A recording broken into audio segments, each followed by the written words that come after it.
Hello my dear friends, मैं लखन प्रजापति आपका स्वागत करता हूं आपके अपने चैनल एलपी फायर।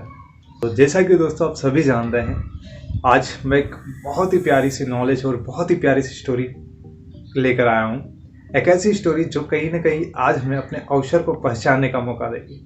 राइट, वो कहते हैं ना, अवसर और मौके तो सबको मिलते हैं, अवसर और मौके तो सबको मिलते हैं, लेकिन कुछ लोग करते हैं नादानी।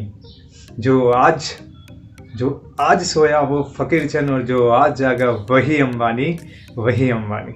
दोस्तों, कहने का मतलब मेरा ये है कि आज मौके इंसान को, हर किसी इंसान को मिलता है।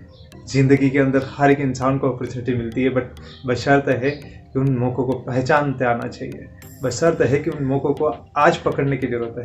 ऐसे ही एक स्टोरी के माध्यम से आपको बताना चाहूँगा। एक गांव के अंदर एक लड़का और एक लड़की दोनों एक दूसरे को बेहद प्रेम करते हैं, बहुत ज़्यादा प्यार करते हैं। राइट, लेकिन और दोनों ही शादी करना चाहते हैं। और एक बात ये भी सच थी कि दोनों ही अपने माता पिता को बहुत ज़्यादा प्यार करते थे, बहुत ज़्यादा चाहते थे, और वो दोनों ही उन पेरेंट्स की, अपने माता पिता की सहमति के साथ विवाह करना चाहते थे। बिना सहमति के विवाह नहीं करना चाहते थे। दोनों के ही बहुत प्यारे संस्कार थे। दोनों ही अपने माता पिता से जाकर बात करते हैं, अपनी विवाह का प्रस्ताव रखते हैं, और दोनों ही बड़े खुश होते हैं। उनके माता पिता दोनों ही राजी हो जाते, दोनों के ही माता पिता राजी हो जाते हैं। लेकिन लड़की के जो पिताजी होते हैं, जो उनका बहुत बड़ा नाम और रुतबा होता है, दैट्स वाई वो लड़के के साथ एक परीक्षा करते हैं। वो एक शर्त रखते हैं कि अगर मेरी उस शर्त में सफल हो गए तो मैं अपनी बेटी का विवाह तुम्हारे साथ कर दूंगा। लड़का फाइनली रेडी हो जाता है, और जो शर्त होती है उसके सामने, उस लड़के के सामने 3 बैलों को रखा जाता है। उन 3 बैलों में से एक बैल की पूंछ पकड़ने के लिए उस लड़के से कहा जाता है। दोस्तों, लड़का फाइनली राजी हो जाता है। राइट, जब उस लड़की के सामने जब पहला जो बैल छोड़ा जाता है, तो लड़का क्या देखता है कि जो पहला बैल होता है वो बहुत ज़्यादा हष्ट पुष्ट और तंदुरुस्त होता है, बहुत ज़्यादा हेल्थी होता है। यह देखकर लड़का थोड़ा घबरा जाता है। जैसे जैसे बैल उसके पास आता जाता है, लड़की की घबराहट बढ़ती जाती है। राइट, उसकी बेचैनी बढ़ती जाती है कि अगर ये बैल मुझसे टकरा गया तो यकीनन ये मुझे मार डालेगा। यकीन मानना दोस्तों, लड़का ऐसा सोचते सोचते अचानक से ये सोचना लग जाता है कि अगर जीवित रहा तो अगले बैल की पूंछ पकड़ लूँगा, इसको मैं जाने देता हूँ। जैसे ही वो बैल उसके पास आता है, लड़का वहाँ से हट जाता है। लड़की जब ये देखती है तो बोलती, क्या कर रहे हो, तुमने अपना एक मौका गंवा दिया। इस पर लड़का बोलता है कि चिंता मत करो, अभी 2 बैल बाकी हैं, इस बैल की पूंछ में यकीनन पकड़ लूँगा। ये सुनकर लड़की थोड़ी खुश हो जाती है।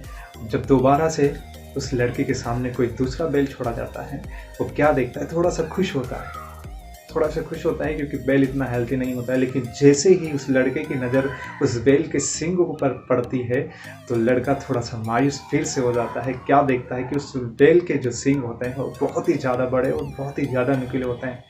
यह देखकर लड़का बहुत ज़्यादा घबरा जाता है।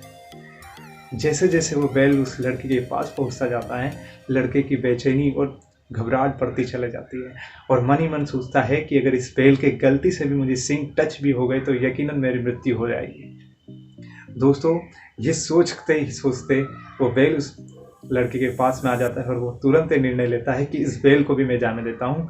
अगला जो बैल आएगा उस बैल की पूंछ में अवश्य ही पकड़ लूँगा। जैसे ही वो बैल उसके पास आता है, करीब आता है, वो उस बैल को भी छोड़ देता है। दोस्तों, लड़की फिर से मायूस हो जाती है और बोलती है कि क्या कर रहा हूँ, तुमने अपना दूसरा मौका भी खो दिया।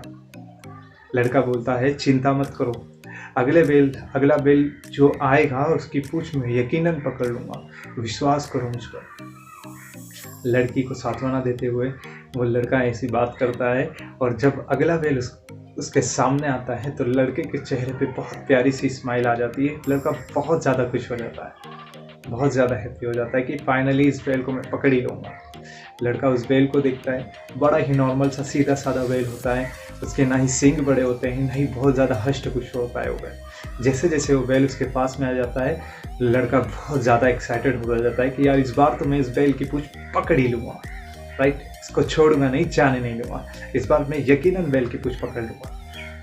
लेकिन वो क्या देखता है कि उस बैल की तो पूंछ ही नहीं होती है, और आखिरी में वो लड़का मायूस हो जाता है और लड़की भी मायूस हो जाती है। Right. The moral of the story दोस्तों, मैं आपको क्या समझाने की कोशिश कर रहा हूँ, ऐसे ही हम सभी का जीवन होता है, हम सभी के जीवन के अंदर अपॉर्चुनिटीज़ होती है, अवसर होते हैं, जो हम में से हर एक इंसान को उस ईश्वर द्वारा, उस परमेश्वर द्वारा हमको हर समय अवसर मिलते रहते हैं, अपॉर्चुनिटी मिलती रहती है। बस शर्त ये रहती है कि हम सभी उन अवसरों को, उन अपॉर्चुनिटीज़ को पहचानने की एक बहुत बड़ी, ना पहचानने की बहुत बड़ी गलती करते हैं। पहचान भी लेते हैं तो उसको हम टाल देते हैं कि नहीं, हम और कभी करेंगे, और बाद में इससे और अपॉर्चुनिटी, उससे और अच्छी अपॉर्चुनिटी आएगी, और इससे और अच्छी अपॉर्चुनिटी के चक्कर में हम एक ऐसे अपॉर्चुनिटी के चक्कर में गिर जाते हैं जिसका कोई मोटिव नहीं होता है, जिसका कोई विज़न नहीं होता है, कोई विज़न नहीं होता है, कोई रीज़न नहीं होता है। दोस्तों, मैं समझाने की कोशिश सिर्फ इतनी सी बात कर रहा हूँ कि जीवन में मौके हर एक इंसान को मिलते हैं, अवसर, अपॉर्चुनिटी हर एक इंसान को मिलते हैं दोस्तों। बस शर्त है कि उनको समय पे पहचानिए। समय पे कहते हैं, समय पे पहचानी हुई, समय पर करी हुई चीज़ हमें जीवन के अंदर बहुत ज़्यादा कामयाबी देती है। वो कहते हैं ना, आपने देखा होगा कि एक इंसान की अगर वोटर आईडी बनती है, लाइसेंस कार्ड बनता है, वो केवल एक एज के अंदर, एक पर्टिकुलर एज के अंदर मिलता है, वो 18 ईयर एज। ऐसे ही अपॉर्चुनिटी का भी एक समय होता है, कि टाइम होता है जो आपको मिलती है, राइट। उसको हमको एक ग्रेब करते आना चाहिए। वो कहते हैं ना, अगर आपको आज अपॉर्चुनिटी मिल रही तो उसको ग्रेब करना सीखिए, क्योंकि कहते हैं कल करे सो आज कर, आज करे सो अब, क्योंकि पल में परलय हो जाएगी, बहुरी करेगा कब। दोस्तों, बहुत बड़ी बात मैंने आपको बताने की कोशिश करी है। कल करने से अच्छा है कि उसको अभी करना स्टार्ट करिए, राइट, क्योंकि पल में प्रलय हो जाएगी, मतलब आज जो मौका मिला है वो जीवन में फिर दोबारा नहीं मिलने वाला है। ऐसी अपॉर्चुनिटी आपको मिली है, उस अपॉर्चुनिटी को आज ग्रैब करिए और कुछ ऐसा करके दिखाइए कि लोग आपके जैसा बनना चाहें। दोस्तों, अगर स्टोरी अच्छी लगे तो लाइक करिएगा, कमेंट करिएगा और सब्सक्राइब जरूर करिएगा दोस्तों, ताकि आपको ऐसी ही और भी ज़बरदस्त नॉलेज वाली स्टोरीज आपको आगे भी मिलती रहें। थैंक यू सो मच दोस्तों, मिलते हैं।